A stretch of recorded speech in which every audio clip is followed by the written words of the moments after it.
हाँ बेटा, अब बोलो क्या बोलना चाहते थे तुम दोनों। निशा ने ड्राइंग रूम में अपना बेटा बहू के सामने बैठते हुए पूछा। हम दोनों नहीं माँ, केवल मैं आप लोगों के सामने बात करना चाहती हूँ, बहू काजल कुछ दुखी स्वर में बोली। पहले भी माँ मैंने आपको बताया, राज को कई मौके भी दे चुकी हूँ। दोनों बच्चे भी अब समझने लगे हैं, लेकिन इनका ऑफिस वाला वह प्रेम रुकने का नाम ही नहीं लेता। निशा जो कि कॉलेज में प्रिंसिपल है, कई दिनों से कुछ गड़बड़ महसूस तो कर रही थी, पर बहू इतना खुलकर बोलेगी और उससे भी बड़ी बात कि बेटा उसका विरोध भी नहीं कर रहा, उसने इसकी कभी कल्पना भी नहीं की थी। क्या बहू सच तो नहीं बोल रही? माँ सशंकित हो गई। पिछले 3 बार से जब जब भी ये ऑफिस के टूर बताकर एक एक सप्ताह बाहर रहे, तब भी ये उसी के साथ थे, क्योंकि मैंने पता किया उस समय ऑफिस का कोई टूर था ही नहीं। कहते कहते काजल की बड़ी बड़ी आंखों में आंसुओं की धारा बह चली। और अब तो गजब ही हो गया है माँ, मेरी सोने की चूड़ियाँ भी उसे ही दे आए, यह मुझे आज ही पता चला। राज बेटा, बहू इस तरह से रो रही है और तू चुप बैठा है, बात क्या है? तू चूड़ियाँ दे आया? शंकित दृष्टि से देखते हुए माँ ने पूछा।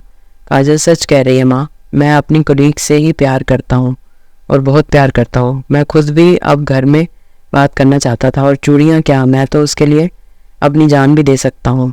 अब बात जब सामने आ गई, राज के मन में लिहाज भी खत्म हो चुका था। काजल की सिसकियाँ तेज हो गई थी, माँ के भी होश उड़ गए थे। माँ, मुझे भी रोज़ रोज़ की चिक चिक पसंद नहीं है। जब से मेरी कुलीग यहाँ ट्रांसफ़र होकर आई और मैंने ज़िंदगी को जीना शुरू किया है, मैं भी अपनी कंपनी का बॉस हूँ।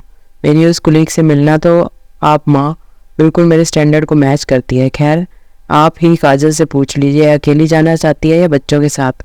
माँ सन्नाटे में थी। इकलौता बेटा था, कुछ ज़िद्दी और अभिमानी तो था, पर इतना मुखर उठेगा ये उसे अंदाज नहीं था।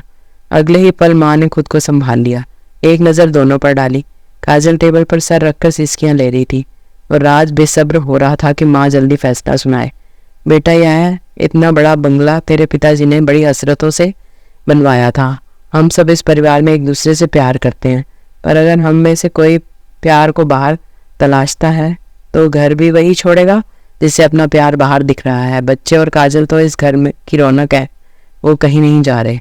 अब तक निशा का हाथ काजल के सर पर था। हाथ कांप जरूर रहा था, पर आवाज़ बिल्कुल दृढ़ थी।